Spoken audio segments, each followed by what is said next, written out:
नमस्कार साथियों, स्वागत है आप सभी लोगों का हमारी एमपी पुलिस कांस्टेबल की साइंस के टॉप क्वेश्चंस की इस सीरीज में। और स्टार्ट करते हैं आज के सीरीज में। जैसा कि आप सभी लोग जानते हैं कि मैं आप लोगों को इस सीरीज में सिर्फ 10 मिनट में 10 क्वेश्चंस कराने की कोशिश करती हूँ। और खासकर ये 10 क्वेश्चंस वो क्वेश्चंस होते हैं जो आपके एग्जामिनेशन पर्सपेक्टिव से बहुत इंपॉर्टेंट है। तो आपका बहुत ज़्यादा समय जो है वो समय नहीं लिया जाता। 10 मिनट में फटाफट से जो है वो फटाफट से रैपिड फायर फॉर्म में हम लोग 10 क्वेश्चंस को यहाँ पर अपने कॉन्सेप्ट वाइज स्ट्रॉन्ग करते हैं। तो शुरू करते हैं आज की सीरीज को। और आप सभी लोगों को ध्यान रखना है, कठोर शारीरिक श्रम करने वाले श्रमिकों की हथेलियों तथा तलवों की त्वचा मोटी हो जाने के कारण जो है वो यहाँ पर क्या है। तो आप लोगों को ध्यान रखना है, जो लोग बहुत मेहनत करते हैं, खेतों में काम करते हैं, मजदूर होते हैं, फावड़ा परात उठाते हैं, जनरली उनकी जो हथेलियां होती हैं, उन हथेलियों की जो स्किन होती है आपकी सॉफ्ट होगी, लेकिन उनकी बहुत जो है वो हार्ड होती है, सख्त हो जाती है। और हाथ देख के कई बार हम लोग बोल देते हैं कि इन हाथों ने जो है वो बहुत मेहनत की है। तो ऐसा जो है वो ऐसा अगर हम लोग साइंटिफिकली पर्सपेक्टिव से बोले कि वो मोटी हो जाने का कारण जो है वो क्या है, क्या उनमें थिक एपिडर्मिस होती है, थिक डर्मिस होती है, थिक सबडर्मिस होती है, ऑल ऑफ द अबव। तो हम लोगों को यहाँ पर जो है वो यहाँ पर याद रखना है कि मैम एपिडर्मिस मोटी नहीं होती है, लेकिन जो एपिडर्मिस के नीचे सबडर्मिस होती है, क्योंकि हमारी त्वचा में बहुत सारी परतें होती हैं, बहुत सारी लेयर्स होती हैं। तो ये जो सबडर्मिस वाला पार्ट है यही क्या हो जाता है, मोटा हो जाता है, जिसकी वजह से वो स्किन जो है वो स्किन अधिक परिश्रम करने वाले लोगों में मोटी दिखाई यहाँ पर देती है। ठीक है, वायु ऊतक पाया जाता है, यानी एरोलेशन की हम लोग यहाँ पर बात कर रहे हैं। और यही एरोलेशन किस में पाया जाता है, लिथोफाइट्स में, हाइड्रोफाइट्स में, जीरोफाइट्स में, या फिर मीजोफाइट्स जो है वो इसका क्या होगा, राइट आंसर यहाँ पर होगा। तो ये जो वायु ऊतक होते हैं ये क्या करते हैं, ये कहीं ना कहीं वायु यानी एयर को एंटर करने देते हैं। और आप सभी लोगों को पता है कि एयर एंटर करने से वो प्लांट जो है वो प्लांट हल्का हो जाता है। और हल्का होने की जरूरत क्यों है, ठीक है, तो खासकर ऐसे प्लांट जिन्हें पानी के ऊपर तैरना होता है, जैसे कि मैं बहुत अच्छा एग्जांपल दूं आपका, टीनिया एक ऐसा प्लांट होता है। ठीक है, उसी के साथ साथ कमल का जो फूल होता है, आप सबने देखा होगा, कमल का जो प्लांट होता है उसका एक बहुत बड़ा पत्ता होता है जो हमेशा सागर, पॉन्ड, तालाब जो होता है उसकी पानी के ऊपर फ्लोट करता रहता है। तो उन पर्टिकुलर प्लांट्स में जो है वो कौन से टिश्यूज पाए जाते हैं, मैम यही वायु ऊतक पाए जाते हैं, जो वायु ऊतक उनको फ्लोट करने में मदद करते हैं। वो पानी में डूबता नहीं है बल्कि फ्लोट करता रहता है और अपनी जो सतह है उस पर ग्रो करता है। ठीक है, तो ऐसे प्लांट जो है वो प्लांट, जैसे मैंने बोला, पानी में रहने वाले प्लांट्स होते हैं। और हम सब लोगों को पता है कि जो पौधे जल में उगते हैं उन्हें हाइड्रोफाइट्स कहा जाता है। क्या कहते हैं उन्हें, हम लोग हाइड्रोफाइट्स यहाँ पर बोलते हैं। चलिए नेक्स्ट क्वेश्चन, जलीय पादपों में कौन सा स्थायी ऊतक है जो पादप को हल्का बनाता है। तो ये जो हमारा पिछला क्वेश्चन था उसी को मॉडिफाई करके पूछ लिया है। ठीक है, और मॉडिफिकेशन करके क्या पूछा गया है कि जलीय पादपों में कौन सा स्थायी ऊतक, यानी ऐसा कौन सा परमानेंट टिश्यू है जो परमानेंट टिश्यू उस प्लांट को क्या कर रहा है, हल्का बना रहा है। तो अभी अभी हम लोगों ने पढ़ा कि उसमें क्या पाया जाता है, मैम जितने भी एक्वेटिक प्लांट्स होते हैं, जितने भी जलीय पादप होते हैं, उन्हीं जलीय पादपों में वायु ऊतक यानी एरेनकाइमा जो है वो क्या होता है, प्रेजेंट होता है। और इसी वायु ऊतक या एरेनकाइमा की वजह से वो जो प्लांट है वो प्लांट हल्का लगता है, और हल्का होने की वजह से पानी की सतह के ऊपर क्या करता है, फ्लोट कर पाता है। ठीक है, चलिए आगे बढ़ते हैं। नारियल के पेड़ की छाल मोटी व कड़ी होती है क्योंकि ये स्थूल कौण ऊतक की बनी होती है। अब नारियल का पेड़ जनरली जो है वो हमारे वेस्ट और ईस्ट इलाकों में तो नहीं पाया जाता, ना नॉर्थ में होता है, लेकिन साउथ में जो है वो ये देखने को मिलता है। और उसी नारियल के पेड़ के पत्ते बहुत बड़े बड़े होते हैं, प्लस उसकी जो छाल होती है, जो तने के बाहर होती है, वो बहुत मोटी और कड़ी होती है। तो उस छाल का मोटा या कड़ा होना एक पर्टिकुलर टिश्यू पर क्या करता है, डिपेंड करता है। और अगर हम लोग बोले कि वो टिश्यू कौन सा होता है, तो बिल्कुल वो टिश्यू जो है वो स्थूल कौण ऊतक ही यहाँ पर जो है वो यहाँ पर होता है। तो अगर हम लोग बोले कि क्या ये दोनों सही है, तो बिल्कुल मैम कथन भी सही है और कारण भी सही है। और कारण जो है वो उस कथन की क्या है, बिल्कुल जो है वो यहाँ पर सही व्याख्या है।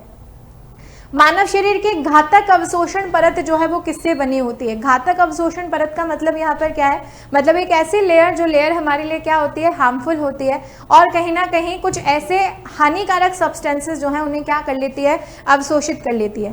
तो ये परत किसकी बनी होती है, प्रोटीन की बनी होती है, वसा की बनी होती है, कार्बोहाइड्रेट की बनी होती है, या विटामिन की बनी होती है। तो मैम प्रोटीन हमारे लिए हार्मफुल नहीं होता, ना कार्ब्स इतना होता है, ना हमारे पास विटामिन होता है, लेकिन हाँ फैट की जो लेयर हमारी बॉडी पर क्या होती जाती है, डिपॉजिट होती जाती है, वही फैटी लेयर आगे चलकर कहीं ना कहीं हमारे लिए हार्मफुल हो सकती है। ठीक है, हमें नुकसान जो है वो नुकसान पहुंचा सकती है। तो घातक अवशोषण परत जो है वो किसकी बनी हुई होती है, मैम फैट की जो है वो यहाँ पर बनी रहती है। नेक्स्ट क्वेश्चन आप लोगों के सामने है, पौधे के कुछ भाग मोड़ने पर बिना टूटे आसानी से मोड़े जा सकते हैं और कुछ भाग जैसे पत्ते और तने की इस नम्यता का कारण किसकी बहुतायतता को माना जाता है। ठीक है, अब प्लांट की अगर हम लोग यहाँ पर बात करें, ठीक है, तो आप सब लोगों को याद रखना है कि प्लांट में कुछ जो है वो कुछ ऐसी लीफ होती हैं जिन लीफ को अगर आप मोड़ो तो वो टूट जाती हैं, लेकिन कुछ प्लांट की जो पत्तियां होती हैं वो इतनी सॉफ्ट होती हैं कि अगर आप उन्हें फोल्ड करो तो आप एक रोल भी उनसे क्या कर सकते हो, बना सकते हो।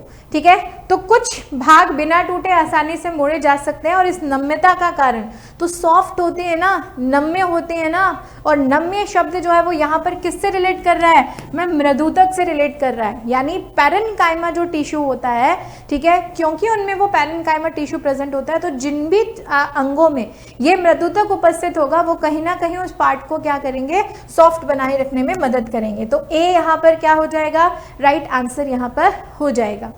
नेक्स्ट क्वेश्चन आप लोगों के सामने है, विटामिन सी जो है इसको और किस नाम से क्या किया जाता है, जाना जाता है, या विटामिन सी का जो दूसरा नाम है वही दूसरा नाम यहाँ पर जो है वो यहाँ पर क्या है। तो आप सब लोगों को याद रखना है कि मैम विटामिन सी को हम लोग क्या बोलते हैं, इसे हम लोग एस्कॉर्बिक एसिड भी बोलते हैं।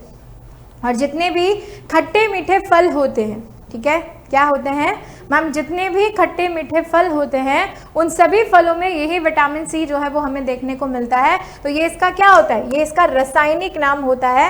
एसिटिक एसिड क्या होता है मैम, एसिटिक एसिड जो है वो हम लोग सिरके को कहते हैं। और अमीनो एसिड आप सभी लोगों को पता है कि हमारी बॉडी में जितने भी प्रोटीन्स हैं वो प्रोटीन्स हमारे शरीर में जाकर 20 प्रकार के अमीनो एसिड्स के फॉर्म में क्या किए जाते हैं, देखे जाते हैं। नेक्स्ट क्वेश्चन, निम्नलिखित में से किस या किन मूल तत्वों की हीनता हड्डियों की कमजोरी के लिए उत्तरदायी है, यानी हमारी हड्डियां जो है वो कौन से मिनरल्स की वजह से मजबूत होती हैं। आई थॉट कि सभी बच्चे इस क्वेश्चन को आंसर यहाँ पर कर पाएंगे और इस क्वेश्चन की तह तक पहुंच पा रहे होंगे कि ma'am when we are talking about the calcium and phosphorus, जब हम लोग किसकी बात करते हैं, जब हम लोग कैल्शियम और फास्फोरस की बात करते हैं, तो मैम नाइट्रोजन का हड्डियों से कोई रिलेशन नहीं है, कार्बन का भी हड्डियों से कोई रिलेशन नहीं है, लेकिन कैल्शियम और फास्फोरस दो ऐसे कॉम्पोनेंट हैं जो हमारे हड्डी और दांत दोनों की मजबूती के लिए क्या होता है, जरूरी होता है। तो फर्स्ट और सेकेंड दोनों जो है वो इसका क्या हो जाएगा, राइट आंसर यहाँ पर हो जाएगा। वसा से संबंधित निम्नलिखित कथनों में से कौन सा कथन है जो कि सही है। वसा से संबंधित निम्नलिखित कथनों में से कौन सा कथन है जो बिल्कुल जो है वो बिल्कुल सही है। तो कोशिका कला की रचना के लिए वसाओं की आवश्यकता होती है। वसाएं खाद्य में कैल्शियम का अवशोषण करने में शरीर की मदद करती हैं। क्षतिग्रस्त ऊतकों को सुधारने के लिए वसाएं आवश्यक होती हैं, या शरीर वसाओं में उतनी तीव्रता से ऊर्जा मोचित नहीं कर सकता जितनी तीव्रता से कार्बोहाइड्रेट में कर सकता है। तो सही है पूछा है यहाँ पर, ठीक है, क्या पूछा है, सही है। तो देखो क्षतिग्रस्त ऊतकों को सुधारने में तो मैम प्रोटीन की आवश्यकता होती है। यहाँ पर क्या जरूरी होता है, प्रोटीन जो है वो प्रोटीन जरूरी होता है। खाद्य में से कैल्शियम का अवशोषण करने में शरीर की मदद वसा करती है, तो हम कहेंगे नहीं मैम, बिल्कुल भी जो है वो बिल्कुल भी यहाँ पर नहीं करती है। लेकिन हाँ, सेल मेम्ब्रेन को बनाने में फैट जो है वो जरूरी होता है, क्योंकि कोशिका कला लिपिड और प्रोटीन की बनी होती है। और कार्बोहाइड्रेट जो है वो कार्बोहाइड्रेट ऊर्जा को ज्यादा अच्छे से मोचित करता है, वसा नहीं कर पाती। इवन जब आप बहुत ज्यादा फैटी फूड खा लेते होगे तो आपको भी पता होगा कि जब हम बहुत ज्यादा तला भुना ऐसा खाना खा लेते हैं तो हमारी बॉडी में बल्कि आलस आ जाता है, हम एनर्जेटिक फील नहीं करते हैं अपने आप को। तो हम लोगों को यहाँ पर याद रखना है कि स्टेटमेंट नंबर फर्स्ट और फोर्थ जो है वो यहाँ पर क्या हो जाएगा, बिल्कुल सही आंसर हो जाएगा। कथन 1 और 4 जो है वो इसका क्या रहेगा, राइट आंसर यहाँ पर रहेगा। चलिए आगे बढ़ते हैं। नेक्स्ट क्वेश्चन हमारे सामने है, निम्नलिखित गैसों में से कौन प्रकाश संश्लेषण प्रक्रिया के लिए क्या है, आवश्यक है। इनमें से कौन सी जो है वो कौन सी ऐसी गैस है जो गैस फोटोसिंथेसिस का जो प्रोसेस है उसी फोटोसिंथेसिस के प्रोसेस के लिए क्या होती है, जरूरी होती है। जरूरी बोले तो नेसेसरी जो है वो यहाँ पर होती है। क्या वो कार्बन मोनोऑक्साइड है, क्या वो कार्बन डाइऑक्साइड है, क्या वो नाइट्रोजन है, या फिर ऑक्सीजन जो है वो इसका सही आंसर यहाँ पर होगा। तो क्योंकि यहाँ पर फोटोसिंथेसिस की क्या की जा रही है, बात की जा रही है, प्रकाश संश्लेषण की बात की जा रही है, तो हम लोगों को याद रखना है कि मैम प्लांट जो है वो कार्बन मोनोऑक्साइड नहीं, नाइट्रोजन नहीं, ऑक्सीजन नहीं, बल्कि कार्बन डाइऑक्साइड प्लस वाटर जो है, इसी वाटर के साथ सूर्य के प्रकाश और क्लोरोफिल की उपस्थिति में प्रकाश संश्लेषण की क्रिया को क्या करता है, संपन्न यहाँ पर करता है। ठीक है, तो ये चीज हम लोगों को यहाँ पर क्या करनी है, ध्यान जो है वो ध्यान यहाँ पे रखनी है। ये थे हमारे आज के जो है वो आज की सीरीज के टॉप 10 क्वेश्चंस। ठीक है, ऐसे ही और जो है वो और बाकी के टॉप 10 क्वेश्चन की सीरीज लेकर मैं आप सभी लोगों के सामने हाजिर होती रहूंगी। तब तक के लिए धन्यवाद, thank you so much, goodbye and take care. और इसी के साथ मैं आप सभी लोगों को एक इंपॉर्टेंट इन्फॉर्मेशन यहाँ पर ये देना चाहती हूँ कि हमारा जो बिग समर सेल का ऑफर है वो ऑफर अब एक्सटेंड कर दिया गया है 8 जून तक, यानी आप सभी विद्यार्थियों की बेहद मांग पर जिस ऑफर की डेट 3 जून लास्ट थी, अब उस ऑफर को जो है वो आप लोगों के लिए बढ़ाया गया है। अब आप इस बिग समर सेल के सभी जो ऑफर्स हैं इनका फायदा 8 जून तक यहाँ पर उठा सकते हैं। तो उसी के साथ साथ मैं अगर आप लोगों को बता दूं तो अगर आप तैयारी कर रहे हैं एमपी पुलिस एक्साइज कांस्टेबल की और सब इंस्पेक्टर प्री की, तो इन दोनों की टेस्ट सीरीज जो है वो टेस्ट सीरीज यहाँ पर आप लोगों के सामने है, जिससे आप अपनी तैयारी को एक नई दिशा दे सकते हैं। टेस्ट सीरीज में आप लोगों को सब्जेक्ट वाइज जो है वो प्रैक्टिस सेट भी मिलेंगे, प्लस आप लोगों को जो है वो कंबाइंड सेट भी यहाँ पर मिलेंगे प्रैक्टिस के लिए। सिर्फ और सिर्फ 100 रुपए में आप लोगों को जोरदार प्रैक्टिस के लिए टेस्ट सीरीज यहाँ पर अवेलेबल कराई जा रही है। साथ ही साथ मैं आप लोगों को बता देती हूँ, अगर आप लोग तैयारी कर रहे हैं किसकी, एमपी सब इंस्पेक्टर प्री की और लाइव फ्रॉम स्टूडियो बैच यहाँ पर चाहते हैं, तो ये बैच आपको 1100 रुपीज में यहाँ पर मिलने वाला है। अगर आप मेंस की तैयारी कर रहे हो और हमारे इंदौर के सेंटर से ऑफलाइन क्लासेस को घर बैठे अगर आप देखना चाहते हैं, तो ये बैच आपको 1800 रुपए में दिया जा रहा है। और अगर आप प्री और मेंस दोनों की तैयारी कर रहे हैं और ऑफलाइन क्लासेस से जुड़ना चाहते हैं जो इंदौर सेंटर से लाइव हमारी हो रही है, तो ये भी लाइव फ्रॉम क्लासरूम बैच है जो 2400 रुपीज में आप लोगों को यहाँ पर मिल रहा है। ठीक है, साथ ही साथ मैं आप लोगों को बता देती हूँ एमपी टेट वर्ग 1 पात्रता परीक्षा हिंदी का लाइव फ्रॉम स्टूडियो बैच है। ये बैच अभी स्टार्ट नहीं हुआ है, ये 16 जून से शुरू होगा। आप इस बैच को अवेल कर सकते हैं सिर्फ 800 रुपए में। और उसी के साथ साथ एमपी टेट शिक्षक वर्ग 3 का रिकॉर्डेड फ्रॉम स्टूडियो बैच है, जो भी आपको मात्र 800 रुपए में यहाँ पर क्या हो रहा है, दिया जा रहा है। एमपी पुलिस कांस्टेबल का सेकंड बैच हमारा यहाँ पर आप लोगों के सामने आ चुका है, लाइव फ्रॉम स्टूडियो बैच है, ऑफर के तहत 600 रुपीज में आपको मिल रहा है। और इसी एमपी पुलिस एक्साइज कांस्टेबल, अब देखो एक्साइज कांस्टेबल का एग्जाम जो है वो 5 जुलाई को है, यानी कोई बालक अगर ऐसा है जिसने एमपी पुलिस एक्साइज कांस्टेबल के बैच को नहीं खरीदा है और वो अपनी संपूर्ण तैयारी जो है वो एक बार रिवाइज करना चाहता है अच्छे कंटेंट के साथ, तो आप इस बैच के साथ जुड़ सकते हो। लाइव फ्रॉम स्टूडियो बैच है, 700 रुपीज में ये बैच आपको मिल रहा है स्टैंडर्ड के तहत। लेकिन अगर आप हमारे प्राइम बैचेस में जाते हैं तो यही बैच आपको 800 रुपए में यहाँ पर जो है वो क्या हो जाएगा, मिल जाएगा।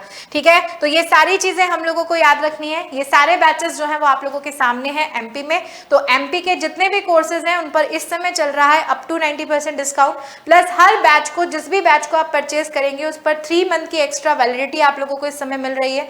और उसी के साथ साथ अगर आप प्राइम के कोर्सेज पर जाते हैं तो 10% का एक्स्ट्रा डिस्काउंट भी आप लोगों को मिल रहा है। बट याद रखना है ये ऑफर सिर्फ और सिर्फ 8 जून तक है। आप 8 जून तक इसे खुद भी जो है वो अवेल कर सकते हैं, साथ ही अपने बहुत सारे साथियों तक भी सूचना को शेयर कर सकते हैं ताकि वो सभी लोग इन बैचेस से यहाँ पर क्या हो सके, जुड़ सके। ठीक है, तो उम्मीद करती हूँ कि आप इन बैचेस में हमसे जरूर जो है वो मिलेंगे। एक बहुत अच्छा कंटेंट, बहुत अच्छी एक्सपर्ट फैकल्टीज के थ्रू आप लोगों को यहाँ पर दिया जा रहा है और एक बहुत बड़े विश्वास के साथ दिया जा रहा है। तो जल्दी से इन ऑफर का फायदा उठाइए, इस बैचेस का हिस्सा बन जाइए और अपनी तैयारी को एक सही दिशा दीजिए। धन्यवाद।